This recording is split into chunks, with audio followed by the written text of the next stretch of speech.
बिस्मिल्लाहिर्रहमानिर्रहीम। अस्सलामु अलैकुम व रहमतुल्लाह। एक सर्द तरीन काली रात थी। एक महल में बादशाह सो रहा था कि यकदम एक झटके से उसकी आंख खुल गई। उसने खिड़की के पर्दे से बाहर देखा। अभी आधी रात बाकी थी। उसने बिस्तर पर करवटें बदली कि दोबारा नींद आ जाए, मगर नींद कोसों दूर निकल चुकी थी। वो काफी देर बिस्तर पर तड़पता और करवटें बदलता रहा। जब किसी तरह आंख ना लगी तो उसे ख्याल आया कि शायद कोई मजलूम फरियाद लेकर आया है या कोई फकीर भूखा है, इसलिए नींद छिन गई है। गुलाम को आवाज दी, बाहर जाकर देखो दरवाजे पर कौन आया है।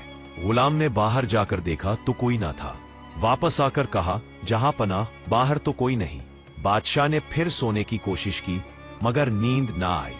बेचैनी और घबराहट बढ़ती गई। गुलाम को दोबारा कहा, जाओ अच्छी तरह देखभाल कराओ। गुलाम दौड़कर गया, इधर उधर खूब तलाश किया, फिर वापस आकर बोला, हुजूर कोई नहीं है।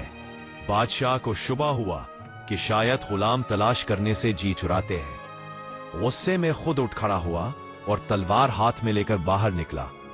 काफी तलाश और जुस्तजू के बाद भी कोई नजर ना आया। करीब ही एक मस्जिद थी। उसके दरवाजे पर जाकर अंदर झांका तो आहिस्ता आहिस्ता रोने की आवाज सुनाई दी। करीब पहुंचकर देखा तो एक शख्स फर्श पर पड़ा हुआ था। उसका मुंह जमीन से लगा हुआ था, आंखों से आंसू जारी थे, आहें भर रहा था। चुपके चुपके कह रहा था, ए के अज़गम नदीदे खौरी, अज़गमे माँ कुजा खबरदारी, खुफ्ता मांदी चो बख्ते माँ हर शब, तुचे दानी से रंजे बीदारी। फिर कहने लगा, सुल्तान का दरवाजा बंद है तो क्या, सुभान का दरवाजा तो खुला है। अगर बादशाह सो रहा है तो हरज नहीं, माबूद असली तो जाग रहा है। ये सुनकर सुल्तान उसके करीब पहुंचा और बोला, सुल्तान की शिकायत क्यों करता है? वो तो सारी रात तेरी तलाश में बेचैन है। बता, क्या तकलीफ पहुंची है? किसने सताया है? वो शख्स उठ खड़ा हुआ और फूट फूट कर रोने लगा। हजूर, एक दरबारी के हाथों सताया हुआ हूं, मगर उसका नाम नहीं जानता। इसने मेरी इज्जत खाक में मला दी। आधी रात को मस्ती के आलम में जबरदस्ती मेरे घर में घुस आता है और मेरी शरीके जिंदगी की इस्मत को दागदार करता है।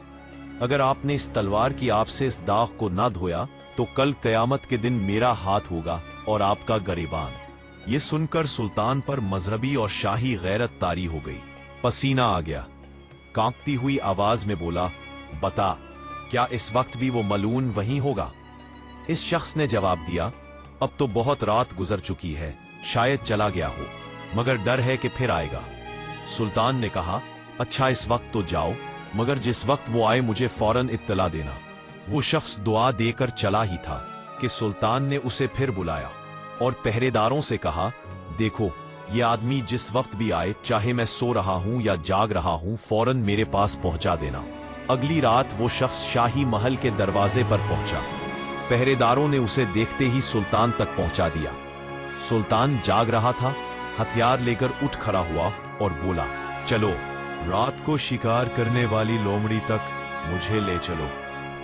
घर पहुंचकर उसने वो जगह बताई जहां वो जालिम शख्स खजाने का सांप बनकर सो रहा था।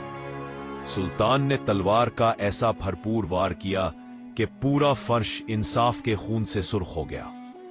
फिर मुसल्ला मंगवाया, 2 रकात शुक्राना की नमाज पढ़ी और उस शख्स से कहा, घर में कुछ खाने को हो तो लाओ। उसने अर्ज किया, एक चियूटी सुल्तान की क्या खातिर करे, जो कुछ है हाजिर करता हूं। वो सूखी रोटी के चंद टुकड़े ले आया।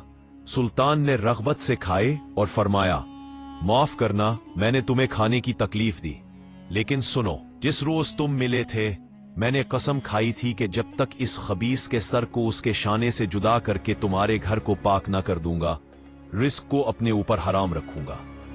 फिर फरमाया, तुम हैरान थे कि मैंने 2 रकात शुक्राना क्यों पढ़ी, तो सुनो, मुझे अंदेशा था कि शायद वो बदकिरदार मेरा कोई बेटा हो।